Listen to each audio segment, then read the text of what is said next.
caminos equivocados, decisiones torcidas. El mundo de la fama la abrazó de manera muy rápida y trajo con ella a Blake Fielder, un amor nefasto, la pareja con la que más se conectó. Un amor tóxico, un ser que de alguna manera la hundió en la miseria. En el escenario, Amy encantaba con su voz, era única, mostraba lo más profundo de su alma en cada letra. El impacto que generó esta joven en la sociedad fue increíble, pero tras el telón había una historia intrigante que desató dejándonos devastados con su misteriosa muerte.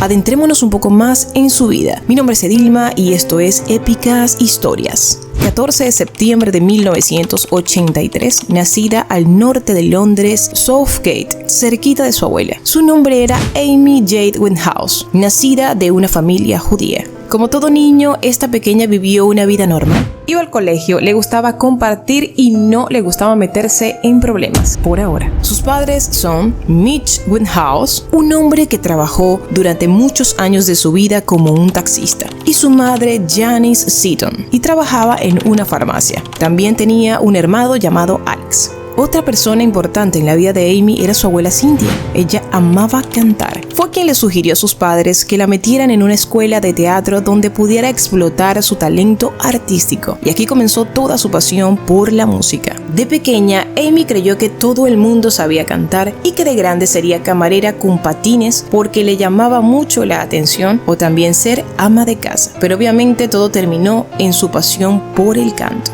Su papá comentaba que en casa cantaban con ella, pero jamás se llegó a fijar en su voz.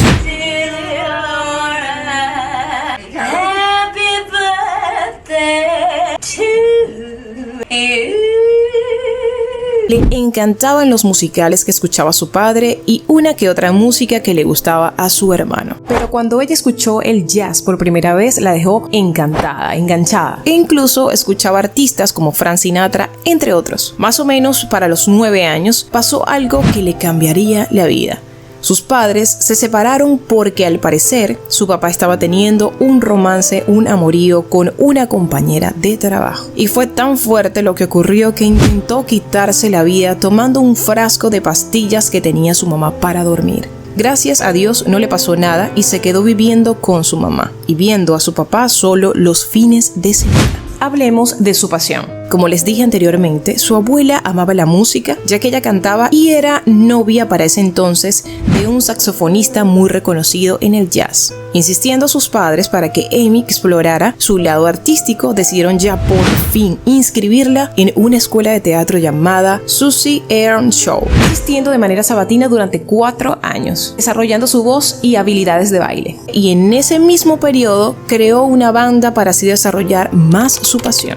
De hecho, amaba el rap y esto lo estuvo haciendo durante un tiempo con una amiga. Tiempo después, Amy dejaría este lugar y comenzaría en un colegio de artistas de tiempo completo. Lamentablemente en esa escuela no le fue bien, desarrollando problemas de conductas y fue expulsada. En una ocasión, incluso, quiso hacerse un piercing en plena clase. Y ciertamente para la época eso era un acto de rebeldía, una locura total. Y me atrevería a decir que desde la ruptura con sus papás, poco a poco se iba desarrollando problemas emocionales que, aunque no parecían, estaban allí. Pero esto no sería un impedimento para lo que amaba. Sintió una afinidad por tocar la guitarra y su hermano la fue enseñando. Tiempo después pudo comprarse una guitarra solo para ella, creando también sus propias canciones. A los 16 años se había unido a un grupo local, tocando en algunos bares londinenses, mostrando algunas de sus canciones y uno que otro covers. Para ese entonces, ella era novia de Tyler James, quien se animó a entregar una maqueta de Amy cantando a unos productores.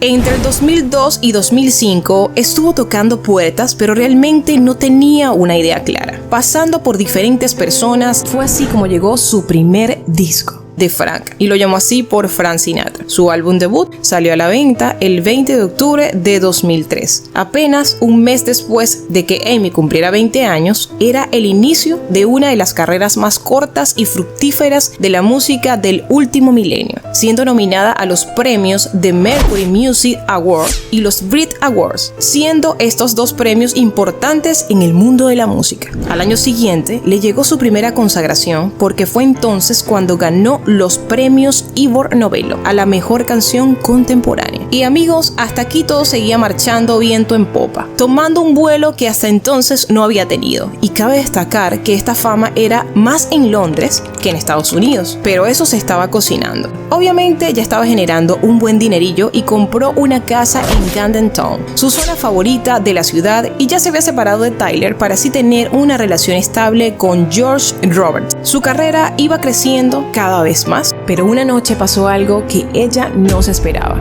Amor a primera vista. Corría el año 2005 en un barrio londinense de Camden Town, donde conoció a Blake Fielder, el amor de su vida. Pero antes de seguir, escucha esto. Amy sufrió bulimia y depresión durante su juventud. De hecho, se dice que fue a raíz de una de sus rupturas sentimentales. Sufría profundas depresiones y había desarrollado en la adolescencia un trastorno alimenticio que la acosó por el resto de sus días. E incluso su hermano comenta que a los 17, Amy salía con un grupo de chicas donde todas comían apuradas y vomitaban, algo que la cantante nunca dejó de hacer. Sigamos con la tóxica relación que tuvo con Blake, un hombre que vino a manchar parte de su ser con sus enfermas conductas y obviamente conectó con esa parte depresiva que ella callaba desde pequeña. Este chico era hijo de una actriz llamada Georgette Siebel, que hizo una que otra participación en programas en televisión.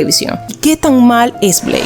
No se trataba de su trabajo, era que este pana era un vividor, un parásito prácticamente. Además, tenía un gran talento y era la manipulación. Llevando a Amy a un mundo muy oscuro, invitándola a diferentes cosas que le traerían la desgracia. Como ya saben, Amy llegó a consumir drogas, alcohol, pero aún no llegaba a esos extremos. Con Blake, esto se detonó a 500,000. Al principio de su relación, ellos duraron poco tiempo siendo amantes, porque Blake ya tenía una relación y al parecer ella también. Aunque se comenta que cuando terminaron, la primera vez fue porque él la dejó para volver con su expareja. No entendí este juego. Y bueno, ese mismo año ella decayó con problemas de bulimia y alcohol. Y como les dije, Blake era un vividor, una persona con problemas y ya consumía crack. En ese corto tiempo que estuvieron juntos, él la invitó a que probara esta sustancia, es decir, ya la jaló a ese mundo. Amy, lógicamente, al ser dejada por el amor de su vida, estaba lidiando con muchas cosas, incluyendo la fama y compromisos de su carrera. En este momento, en plena oscuridad de tristeza, ella comenzó a escribir como nunca lo había hecho. Un disco llamado Back to Black. Pedazo de música. Amy comentaba en una entrevista que mientras Blake volvía a los brazos de su ex, ella no tenía dónde volver, quedando a oscuras y haciendo cosas locas como cuando tenía 22. Estuvo desorientada durante año y medio y solo quería abrazar el alcohol. Y para ese entonces, sus managers se metieron y la incitaban a que fuera a rehabilitación, pero realmente comentó ella que no lo necesitaba. Y es allí donde entra su padre en este juego. Estaba desesperada, deprimida y muy mal, que fue a casa de su papá y le comenta todo esto de la rehabilitación y la respuesta de su papá fue: no te hace falta. Además de eso, hubo escándalos. A Amy no le importaba lo que hacía fuera del escenario. Trataba en lo posible de pasársela bien, aun sabiendo que salía muchísimo en los periódicos. De hecho, comentó en un documental: los periódicos de hoy son basura de mañana. Que digan lo que quieran, no me quita el sueño. Su amor por Blake era tan tóxico que Amy comentó un día: y Blake se fue convirtiendo en un personaje grande en todo esto. Amigos, la relación de ellos no les hacía bien. A pesar de todo, siento que eso no era felicidad. Y se dice que la naturaleza de ambos era autodestruirse. Era un reflejo el uno del otro, sinceramente. Hablemos de la intimidad. Blake en una ocasión le preguntó a Amy que por qué era promiscua, por qué era como un hombre al tener sexo, porque al parecer eso era un indicativo de un evento traumático sexual y que para Blake eso tenía sentido por su manera de ser. A lo que ella le responde: no es nada de eso, no fui abusada de niña, que todo se trataba de cuando su padre dejó a su mamá lo que le causó eso, y no lo veía prácticamente y eso le dolía muchísimo. Y es allí cuando Blake entendió, porque cuando él tenía 9 años se cortó las muñecas y también comentó que no sabía si necesariamente se quería morir, pero sí estaba claro que quería que su mamá dejara a su padrastro, es decir, eran similares. Para Amy, estar enamorada de Blake era como una droga. y se preguntó, ¿no es así el amor? De verdad que todo esto me dejó sin palabras. A pesar de vivir alta ansiedad y depresión, cuando colaboró con este disco al lado de Mark Ronson, él se refirió a ella como una de las artistas más rápidas y eficientes con las que él había trabajado. ¿Y por qué decía eso? Pues porque en 4 días Amy había escrito 5 canciones y que ella era especial. Tanto así que un día, estando en el estudio con ella, fue y se tardó 30 minutos y al regresar trajo una canción. A lo que él le pregunta, ¿tienes solo la letra o solo la canción? Y ella le responde, tengo ambas. Nuestra artista de oro estaba teniendo mucho éxito con Back to Black, ganándose así el público norteamericano con este disco, porque el primer disco realmente fue famoso en Londres. Y escucha esto. Para poder trascender, Amy y su equipo se fueron a triunfar a los Estados Unidos, visitar cada parte y encontrar la forma de que su música se hiciera conocida, que arrasara con todo. Después de varias presentaciones, sus colegas estadounidenses le comentaron que les había encantado su disco y que había mercado, que no se oye otra cosa que no sea Amy. Ella disfrutaba viajar y que jamás imaginó que su música traspasara fronteras. No era una persona que se jactaba de la trascendencia que estaba teniendo y es por eso que la amaban, por su sencillez. Su autoestima era tan baja que casi siempre cuando salía al escenario pensaba que el público la veía como una mierda. Hablemos del año 2007. Les conté que había terminado con Blake, pero no resistió y regresó con él, casándose a escondidas en una ceremonia que hicieron en un viaje a Florida. Se le veía aparentemente feliz, pero lamentablemente ese año no fue bueno para ella. La prensa se encargó de sacar noticias y noticias de ella, aprovechándose de momentos como estos para hacer de las suyas, acosándola en todo momento, ya que estaba peor que peor y consumiendo de las peores drogas que existen. Tanto así que un día terminó golpeando a un periodista porque sinceramente fue incontrolable y abusivo de parte de la prensa. De hecho, en la prensa hablaban de manera despectiva sobre Amy, como cuando diseñó su línea de ropa, no dejaban de hablar mal de ella y de cómo se vestía. Y ciertamente ella llegó a estar en la calle descalza, sucia, mal peinada. De nuevo, Blake.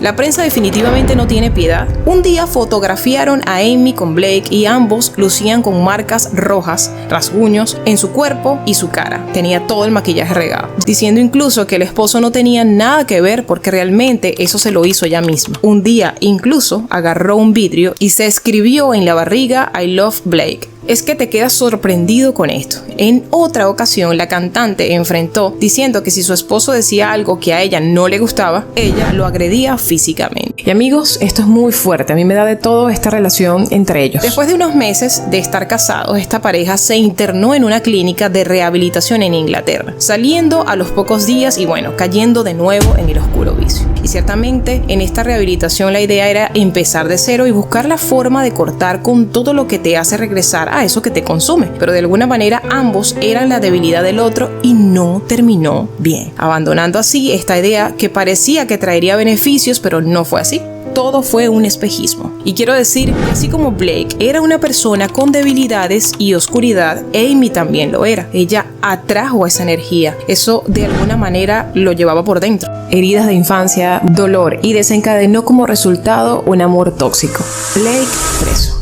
Tiempo después, Blake estuvo en un bar donde se ocasionó una loca pelea. Lógicamente, eso le traería consecuencias. Lo cierto es que él le ofreció $400,000 al dueño del bar, pero aún así el dueño lo denunció y fue preso por 2 años. Luego, a mediados del 2007, Amy tenía una presentación en Bristol, dando un mal show, estando alcoholizada y consumiendo otras sustancias. El público empezó a burlarse y a gritarle y lamentablemente después de eso cancelaron todas las demás presentaciones que quedaban en el año, a lo que llevó a Amy tomarse un tiempo para ella, yendo a Santa Lucía. Esta es una pequeña isla de las Antillas. Allí estuvo 4 meses y se dice que al parecer ella estaba disfrutando ese momento sin Blake. De hecho, las fotos hablan por sí sola. Y te preguntarás, ¿Amy estaba sola allí? Pues no, se le vio acompañada con otro hombre, muy acaramelada y disfrutando de su soledad. Pero esta información le llegó a Blake a la cárcel, pidiéndole definitivamente el divorcio en el año 2008, porque él estaba herido y no lo podía creer. Además de eso, él salió de la cárcel y empezó a salir con una modelo. ¿Cuánto dinero pidió Blake al separarse de Amy Winehouse? Pidió $500,000, lo cual le fue concedido y además una manutención. Imagínate tú. Más adelante, Amy estuvo consumiendo y fue grabada y a los pocos días entró en rehabilitación. La policía abrió una investigación en contra de ella por posesión de drogas ilegales. Además de eso, a ella le seguía llegando dinero a montón por Back to Black. También empezó a llevarse premios importantes y siendo tan joven. Estando en este bajón de oscuridad, un día le preguntó a su papá si ella debía entrar nuevamente a rehabilitación y la respuesta de él fue no, porque ella tan solo estaba viviendo un momento triste. Pero en resumidas cuentas, nunca se internó. Y lógicamente, pues ella era quien generaba el dinero a montones, era quien sostenía a su familia y a ellos no les convenía que perdiera tiempo. ¿Qué padres le harían eso a sus hijos? Es decir, ¿cómo puedes ver que lleva tiempo recayendo y te haces el ciego al respecto? Increíble. En el año 2010 ya tenía en su vida a una nueva pareja llamada Greg Travis. Este hombre era un director de cine inglés, pero la sombra de su depresión no la había soltado, consumiendo y entrando una vez más en rehabilitación. Es Brasil del 2011. Ella estaba allí para dar un concierto, pero lamentablemente no salió nada bien. Todo era un completo desastre. Desorientada, se caía, una completa locura. Y yo me pregunto, ¿es normal que un ser humano que está tan rota por dentro esté presentándose así, de esta manera tan humillante? ¿Qué pasó ahí con su papá? Porque él era quien manejaba todo. Qué dolor ver a un hijo allí y no hacer nada. Me parece insólito. Última presentación. El 18 de junio del año 2011, la cantante Amy Winehouse daba el que sería su último concierto. La actuación que prometía mucho tras el gran concierto que había ofrecido en Londres unos días antes. Terminó siendo desastroso y tuvo como consecuencia burlas de todo el público.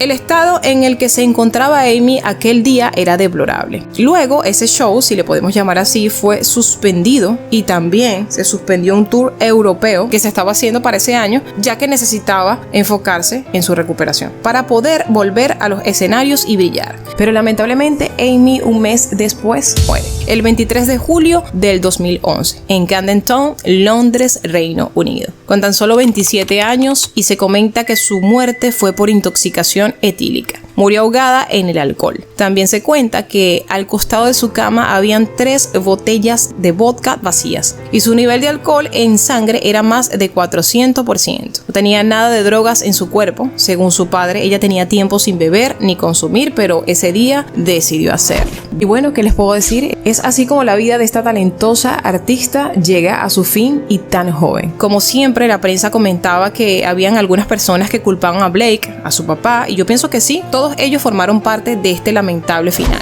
Nadie hizo nada porque ella de verdad buscara una mejor vida. Los traumas que vivimos de pequeños, si no son sanados tarde o temprano, nos van a traer consecuencias. Una persona que tenía una vida por delante, que tenía demasiado talento. Como personas deberíamos tomarnos el tiempo de mirar hacia adentro y de ver con cuidado qué es lo que nos afecta, y por lo visto no pasó con Amy y eso le pasó factura. Aún así, esta historia me dio en el pecho, me conmovió bastante. Sentí tristeza al ver cómo su vida se iba destruyendo cada vez más y ya no hubo vuelta atrás. Que su vida nos enseña a tomar conciencia y la recordemos por lo bueno que nos brindó. Que en paz descanse Amy, Dios te reciba en su amor. Y bueno, ¿qué les pareció esta historia? No olvides comentar y suscribirte aquí abajo. Y a la izquierda te dejaré un video interesante. Cuídate. Bye bye.